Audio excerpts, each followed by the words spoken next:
En sachant que l'inflammation, c'est le corps qui réagit, il y a une blessure. Ça l'aide à protéger la blessure ou à guérir, en tout cas à emmener les choses qui vont bien pour guérir. Sachant ça, pourquoi mon Dr House m'a prescrit des anti-inflammatoires? Il y avait une recherche assez brève qui m'a emmené sur le site amélie.fr, dit que certaines douleurs peuvent être provoquées par une trop forte inflammation.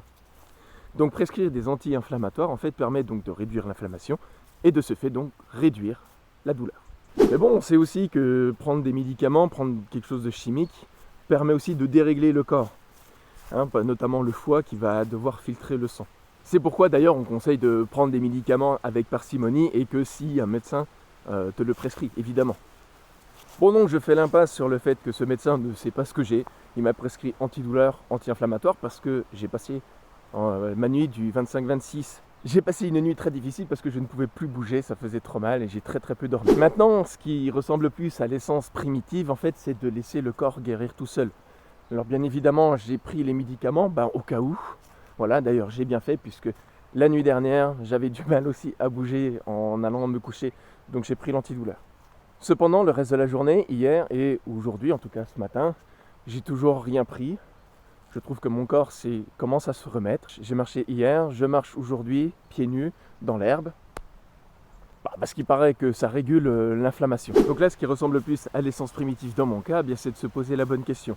À quoi sert la chimie qu'on m'a prescrit et comment je peux réguler ma chimie interne sans prendre cette chimie externe? Alors déjà, on a la marche pieds nus, parce que ça permet de réguler l'inflammation. Je laisse mon corps déterminer si oui ou non il a encore besoin de cette inflammation que je peux avoir dans le dos, le cas présent. L'anti-inflammatoire que le médecin m'a prescrit sert, donc d'après le site amélie.fr, notamment à diminuer l'inflammation pour diminuer la douleur. Il se trouve que j'ai quand même de la chance, puisque j'arrive quand même à gérer la douleur. En fait, quand j'ai le muscle qui se contracte et qui me fait mal, j'essaie de trouver une position, notamment le dos droit, bien à la verticale, où il y a très peu de muscles qui s'engagent et je fais des respirations pour essayer de relâcher les tensions. Généralement, ça passe en quelques secondes. Donc j'ai encore de la chance de pouvoir réguler comme ça finalement ma douleur. Donc je n'ai pas nécessairement besoin de prendre cette chimie que le médecin m'a prescrit. Puis c'est globalement ce que je te conseille de faire, c'est-à-dire que quand tu as des douleurs, c'est de faire un maximum de méditation, en tout cas de respiration relaxante, d'accord? Parce que plus tu apportes du sourire à l'intérieur, plus tu apportes de la joie à l'intérieur de ton corps par ces méditations-là, plus la douleur va diminuer. Ce qui évite, bien évidemment, de prendre des cachets à foison, des antidouleurs, des anti-inflammatoires, qui vont en plus déréguler la chimie de ton corps. Pour ma part, hier soir, j'ai de nouveau eu des douleurs lorsque je me suis couché parce que allongé, j'aime bien dormir sur le côté et ça me faisait super mal. Donc j'ai pris un antidouleur que le médecin m'a prescrit. Ce qui n'a pas empêché d'avoir quand même des sensations assez douloureuses dans le dos.